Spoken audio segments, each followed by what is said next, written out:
के स्वागत एवं अभिनंदन करता हूं। प्रिय साथियों, मैं राहुल जी का एवं कांग्रेस के वरिष्ठ नेतृत्व का आभार मानता हूं, जिन्होंने हमें नांदेड़ लोकसभा जनता का सेवा करने का अवसर प्रदान किया। साथियों, सभी जानते हैं कि आज के कुछ महीने पहले नांदेड़ में नेतृत्व की कमी, उस समय कांग्रेस के नांदेड़ में मजबूती देने के लिए स्वर्गीय वसंतराव जी चौहान ने नांदेड़ कांग्रेस का कमान अपने हाथों में लिया एवं नांदेड़ की महान जनता के आशीर्वाद से ऐतिहासिक जीत यहां हासिल की है। यह विश्वास दिलाया कि कोई आगे आए या जाए, नांदेड़ कांग्रेस का गढ़ था, है और हमेशा रहेगा। मगर साथियों, नीति के सामने आगे किसी की नहीं चलती है। आप सबको पता है 26 अगस्त को आपके चहेते सांसद वसंतराव जी चौहान समय के पर्दे के पीछे चले गए। समय बात होती है एवं इसी समय ने कांग्रेस पार्टी ने महाविकास आघाड़ी के उम्मीदवार में मुझे चुना।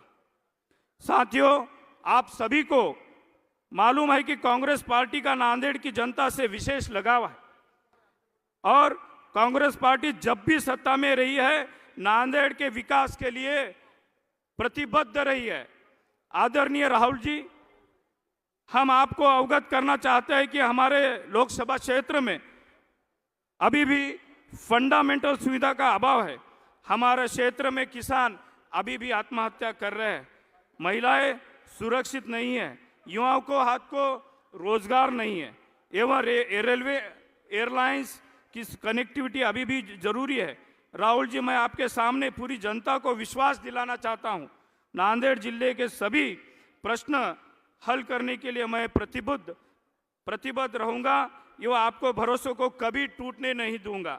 जाते मैं इतना ही कहना चाहता हूं कि महाराष्ट्र में हमेशा महाविकास आघाड़ी की सरकार लानी है, तो मैं सभी से आह्वान करना चाहता हूं कि 20 नवंबर को जो हमारे लोकसभा क्षेत्र और उसमें आने वाले सभी हमारे जिले के सभी महाविकास आघाड़ी के उम्मीदवार, इन्हीं सभी को आप भारी वोटों से जीत के दे, इतना मैं आप सभी को आह्वान करता हूं। धन्यवाद। जय हिंद, जय संविधान। Ramesh Chennithala ji, Sachin Pilot ji, Uttam Reddy ji, P Srinivas Reddy ji, B R Kadam जी,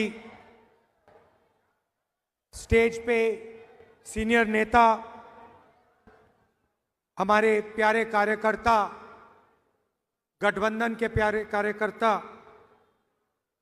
भाइयों और बहनों, प्रेस के हमारे मित्रों, आप सबका यहाँ बहुत बहुत स्वागत, नमस्कार। कैसे हैं आप लोग?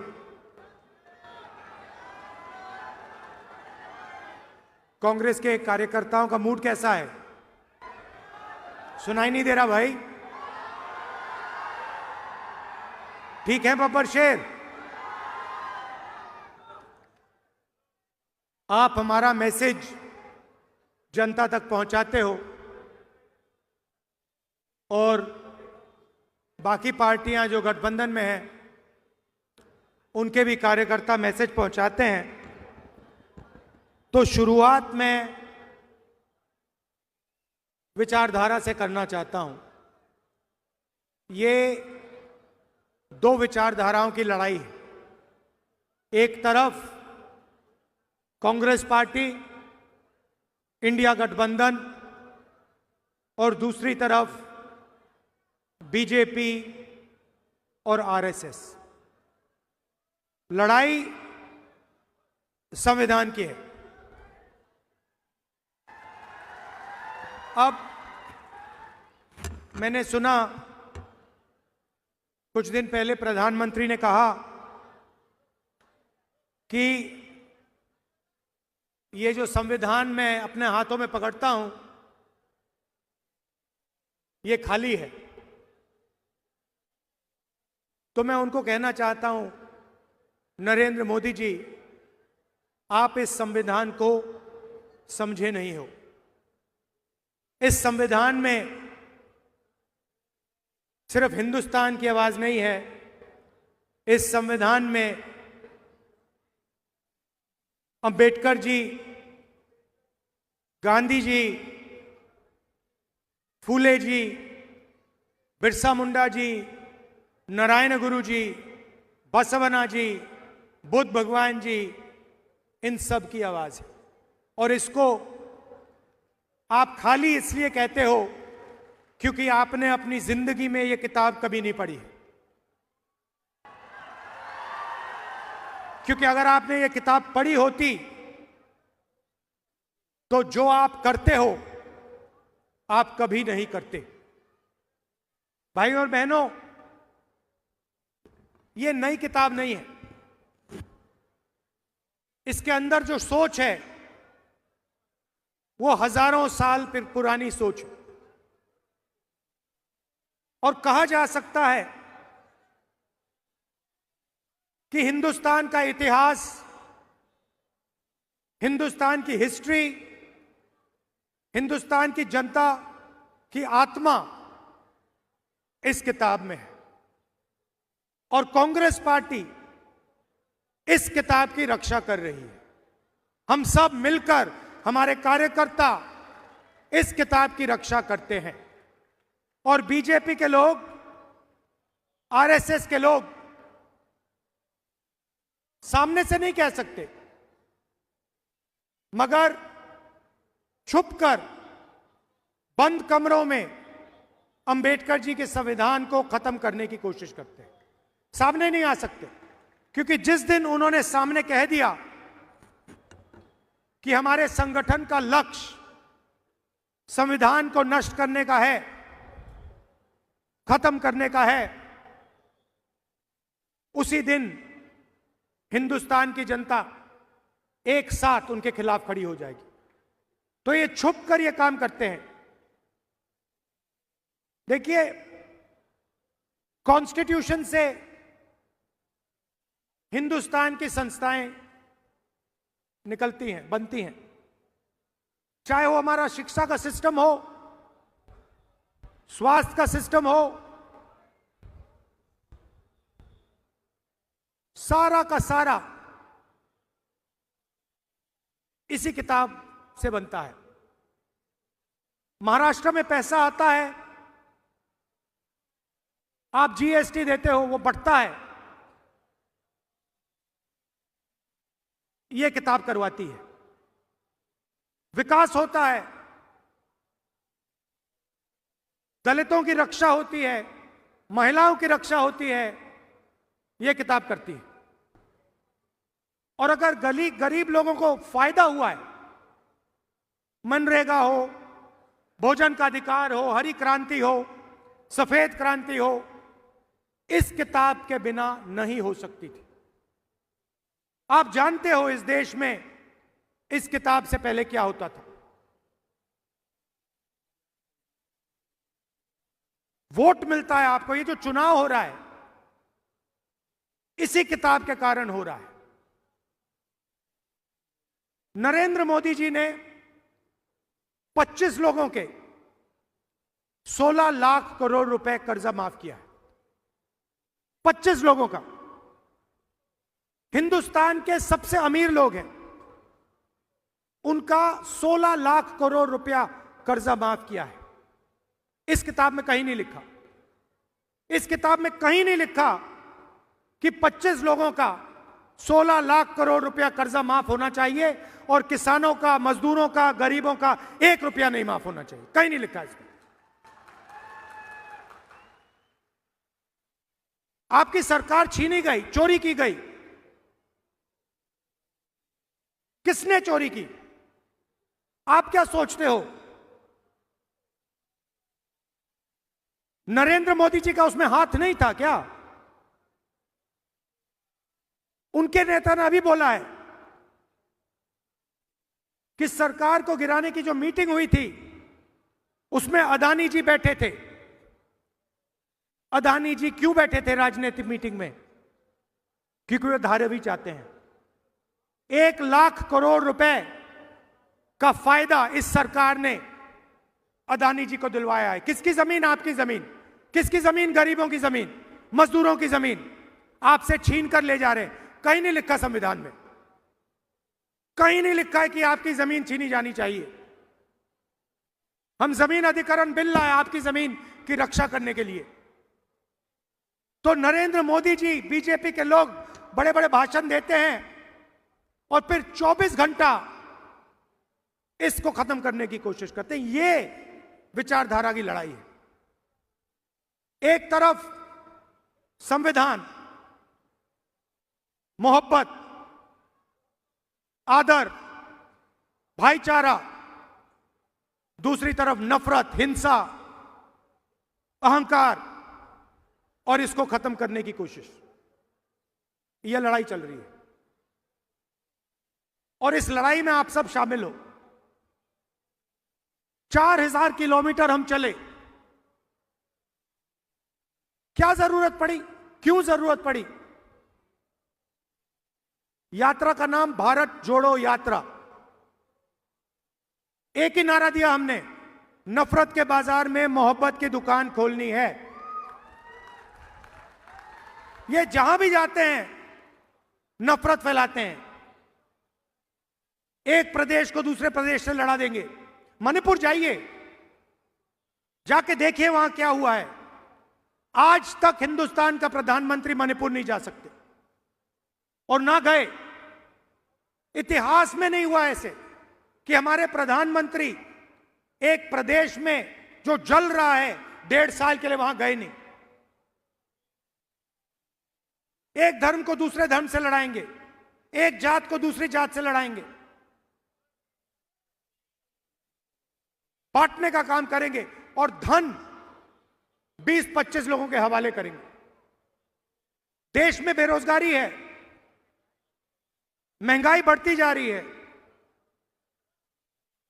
अदानी को, अंबानी को कोई नुकसान नहीं हो रहा,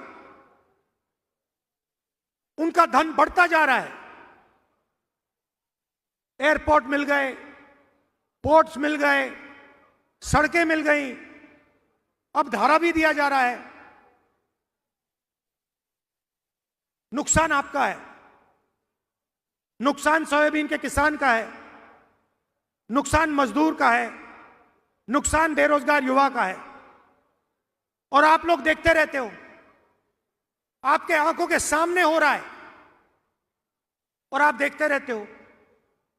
धारा भी आपके आंखों के सामने छीनी जा रही है।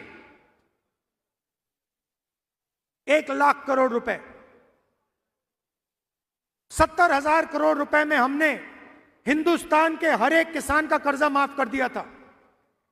70,000 करोड़ रुपए में हिंदुस्तान के हर किसान का कर्जा माफ कर दिया। उतना पैसा अदानी को सिर्फ मुंबई में दिया जा रहा है।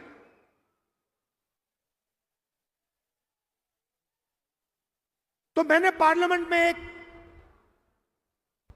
बात साफ कर दी। मैंने सवाल पूछा नरेंद्र मोदी से, नरेंद्र मोदी जी, आप जाति जनगणना क्यों नहीं कराना चाहते हो? पार्लियामेंट में उनके सामने पूछा मैंने। और आज मैं थोड़ा सा आपको जाति जनगणना के बारे में समझाना चाहता हूं।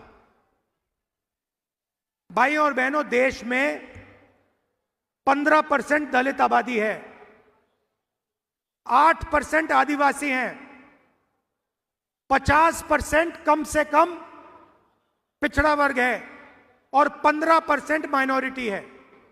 कितना होता है?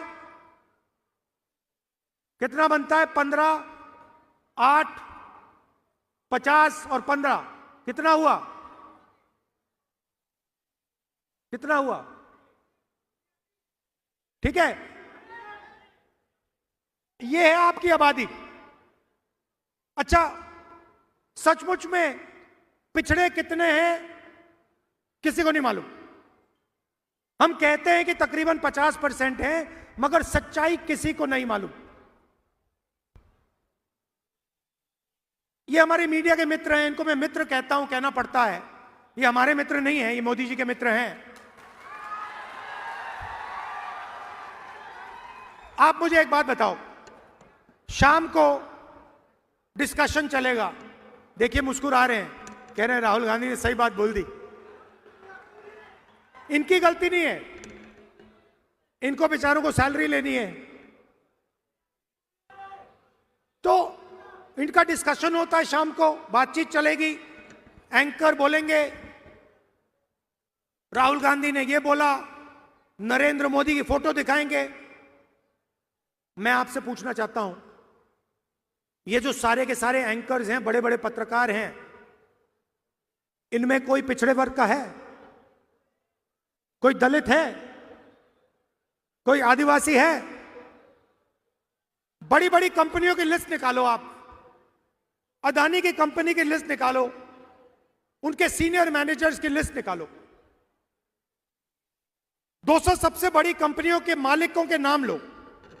मैंने किया है,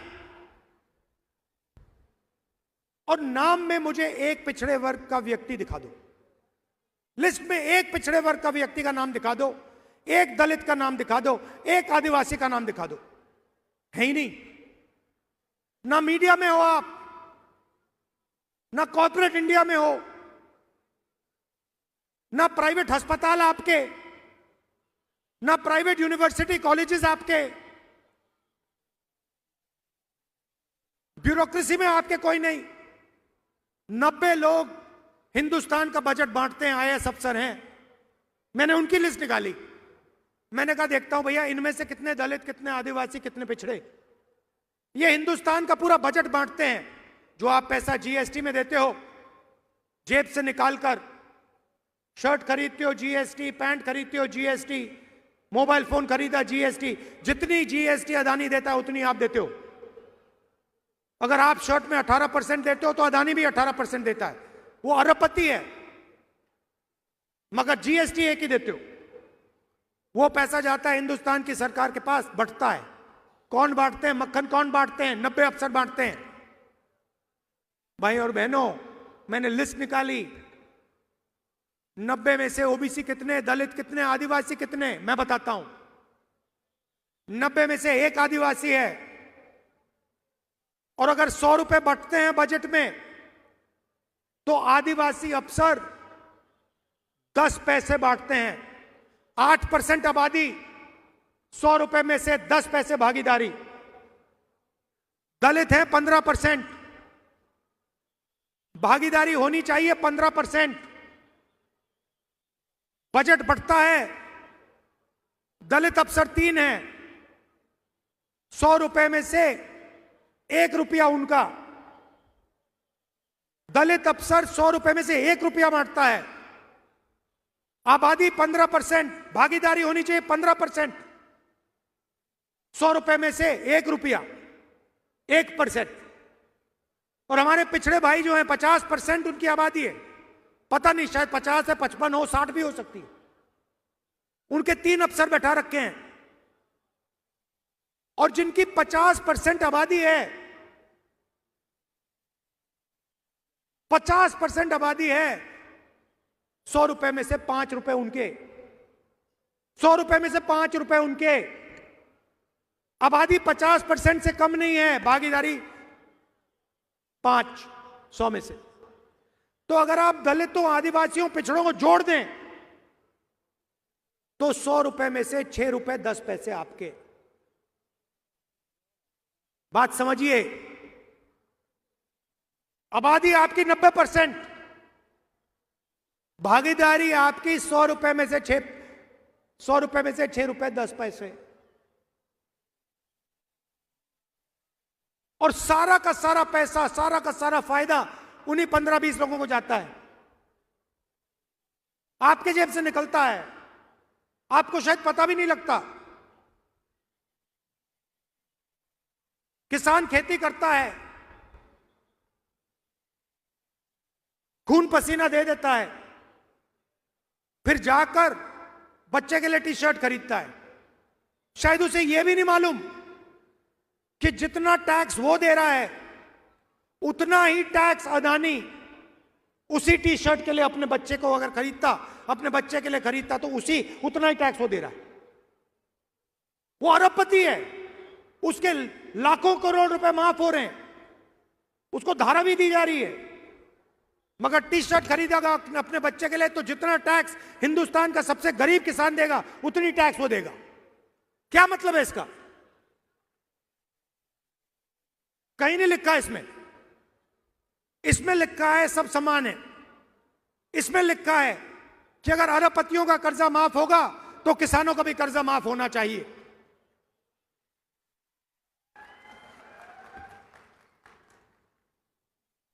तो यह फर्क है। काम वो 15-20 लोगों के लिए करते हैं। अच्छा, महाराष्ट्र की सरकार चला रहे हैं, सुना है, मैंने सुना है महाराष्ट्र की सरकार चल रही है। तो मुझे आप बताइए, अगर महाराष्ट्र की सरकार चल रही है तो वेदांता फॉक्सकॉन का जो सेमीकंडक्टर प्लांट है, 1.5 लाख करोड़ रुपए का प्लांट, लाखों रोजगार देने वाला प्लांट, महाराष्ट्र से गुजरात कैसे चला गया? अगर महाराष्ट्र की सरकार चल रही है तो टाटा एयरबस हवाई जहाज मैन्युफैक्चरिंग प्लांट 1.8 लाख करोड़ रुपए का प्लांट, जिससे 10,000 युवाओं को रोजगार मिलता, वो गुजरात कैसे चला गया? अगर महाराष्ट्र की सरकार चल रही है तो जो आईफोन बनाने का प्लांट था, जो यहां आया था 2 लाख करोड़ रुपए का, 75,000 युवाओं को रोजगार देने वाला, वो गुजरात कैसे चला गया? अगर महाराष्ट्र की सरकार चल रही है तो बल्क ड्रग पार्क 3,000 करोड़ रुपए का, जो 80,000 महाराष्ट्र के युवाओं को रोजगार देता, वो गुजरात कैसे चला गया? अगर महाराष्ट्र की सरकार चल रही है तो गेल का जो पेट्रोलियम प्रोजेक्ट था 60,000 करोड़ रुपए का, 21,000 युवाओं को रोजगार देने वाला प्रोजेक्ट, वो गुजरात कैसे चला गया? आपने क्या गलती की है कि आपके सारे के सारे प्रोजेक्ट, सारे के सारे रोजगार दूसरे प्रदेशों में जा रहे हैं? आप में क्या कमी है? क्या आप ये काम नहीं कर सकते? आप कुछ भी कर सकते हो, आप में क्षमता है, आप में एनर्जी है, आप में कैपेबिलिटी है, मगर आपके सारे के सारे प्रोजेक्ट्स यहां से छीनकर एक के बाद एक दूसरे स्टेट में जा रहे हैं। धारावी को अदानी जी के हवाले कर दिया। सरकार आपकी नहीं है, सरकार महाराष्ट्र की नहीं है, सरकार महाराष्ट्र के युवाओं की नहीं है, सरकार अदानी की है। उसने खरीदी है आपकी सरकार, एमएलए खरीदवाए हैं, मीटिंग में बैठा, यह सच्चाई है। तो हमने मन बना लिया है, अगर वो अरबपतियों को पैसा दे सकते हैं तो इंडिया गठबंधन की सरकार महाराष्ट्र के किसानों को, युवाओं को, मजदूरों को पैसा दे सकते हैं। हमें मालूम है कैसे करना है। तो सरकार आने के एकदम बाद महिलाओं से कहना चाहता हूं, शुरुआत आपसे होगी। 1 तारीख हर महीना आपके बैंक अकाउंट में खटाखट 3,000 रुपए अंदर, 3,000 रुपए अंदर। दिसंबर, जनवरी, फरवरी, मार्च, अप्रैल में आप उठोगी, सुबह उठोगी, बैंक अकाउंट देखोगी, चेक करोगी, 3,000 रुपए अंदर। और उसके बाद अगर आप दुकान जाना चाहती हो बस में, तो जब आप बस के अंदर जाएंगे आपको पता लगेगा कि इंडिया गठबंधन की सरकार ने आपका बस टिकट फ्री में कर दिया है और आपको पूरे महाराष्ट्र में घूमने के लिए 1 रुपया नहीं देना पड़ेगा। बस में आप फ्री में घूमेंगी और हर सुबह 3,000 रुपए आपके बैंक अकाउंट में मिलेगा हर महीने। अब हमारे किसान भाई कहेंगे, राहुल जी ये क्या किया आपने? आपने महिलाओं का बस टिकट फ्री कर दिया और उनके बैंक अकाउंट में 3,000 रुपए हर महीने डाल रहे हो। हमारा क्या होगा मैं आपको बताता हूं। महाराष्ट्र के किसानों का 3 लाख रुपए तक का कर्जा माफ होगा। और यहां हमारे सोयाबीन के किसान हैं, बाकी महाराष्ट्र में कपास, धान के किसान हैं। आपको सही एमएसपी मिलेगी, सही दाम मिलेगा आपकी मेहनत के लिए। कास्ट सेंसस की मैंने बात की, जाति जनगणना से यह पता लग जाएगा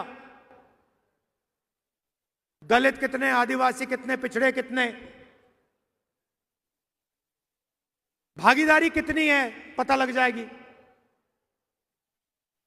हर संस्था में हम पता लगाएंगे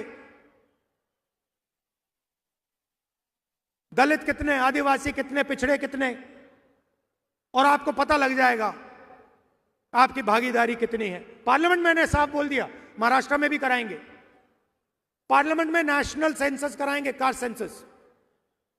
मैंने मोदी जी के सामने बोला, मोदी जी अगर आप नहीं करोगे तो हम जाति जनगणना लोकसभा में, राज्यसभा में करा के दिखाएंगे।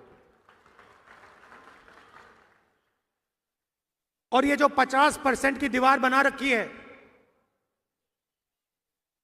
कि रिजर्वेशन 50% से ज्यादा नहीं होगा, इस दीवार को भी लोकसभा में, राज्यसभा में कांग्रेस पार्टी, इंडिया गठबंधन तोड़ के परे करेगी। कैसे नहीं होगा 50% से ज्यादा रिजर्वेशन? हम करवा के दिखाएंगे 50% से ज्यादा रिजर्वेशन। आपकी आबादी 90% है,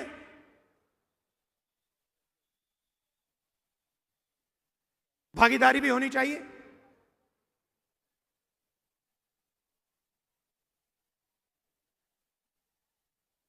गरीब लोगों को सबसे ज्यादा कष्ट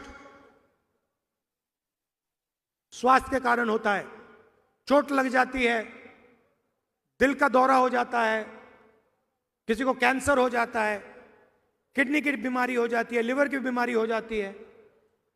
आप प्राइवेट अस्पताल में जाते हो, वही 20-25 अरबपतियों के प्राइवेट अस्पताल में आपसे लाखों रुपए लिया जाता है।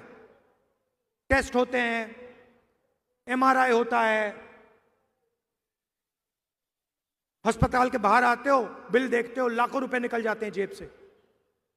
इसीलिए हमारी सरकार, कांग्रेस पार्टी, इंडिया गठबंधन की सरकार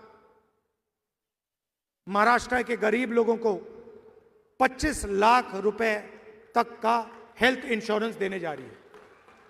आप बीमार हो गए, गरीब से गरीब किसान, बेरोजगार युवा, गरीब से गरीब मजदूर बीमार होगा, आप अस्पताल में जाओगे, स्टेंट लगवाओगे, वाल्व बदलोगे, ट्रांसप्लांट कराओगे,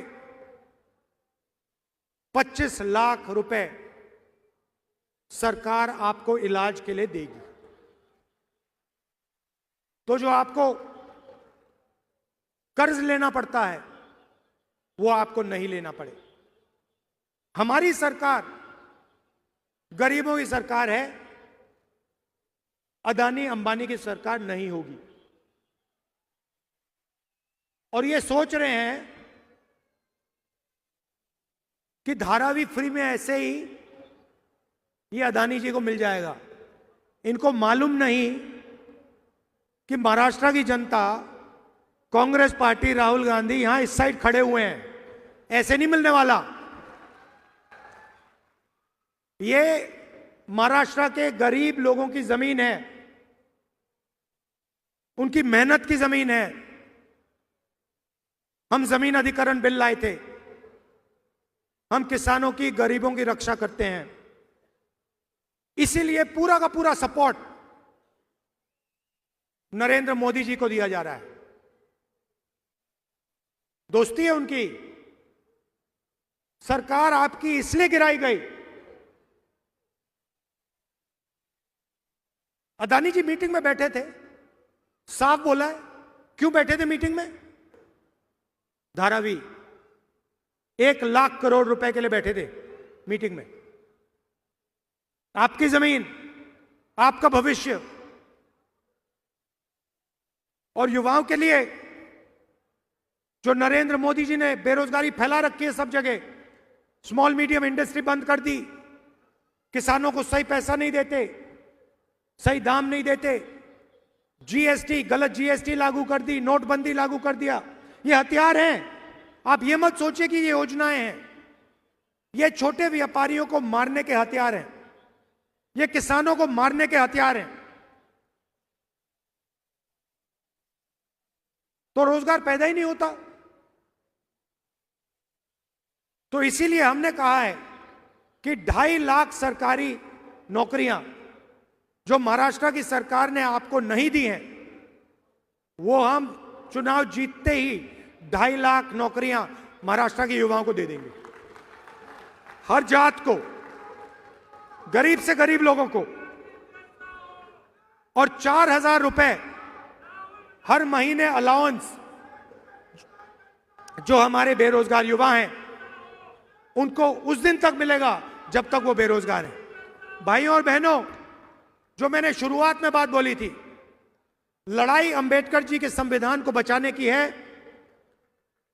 फूले जी, नारायण गुरु जी, शिवाजी महाराज, महात्मा गांधी, बुद्ध भगवान, इनकी सोच की रक्षा की लड़ाई है। आप जानते हो कि आरएसएस की सोच इन सब के खिलाफ है। आप जानते हो कि आरएसएस इसको खत्म करना चाहती है। हर गरीब व्यक्ति जानता है कि आरएसएस इसको खत्म करना चाहते हैं। उनके नेता ने कहा है कि ये तो खाली है, ये देखो, ये देखो खाली है, देखो, ये देखो खाली है। उनके नेता कहते हैं कि ये खाली है।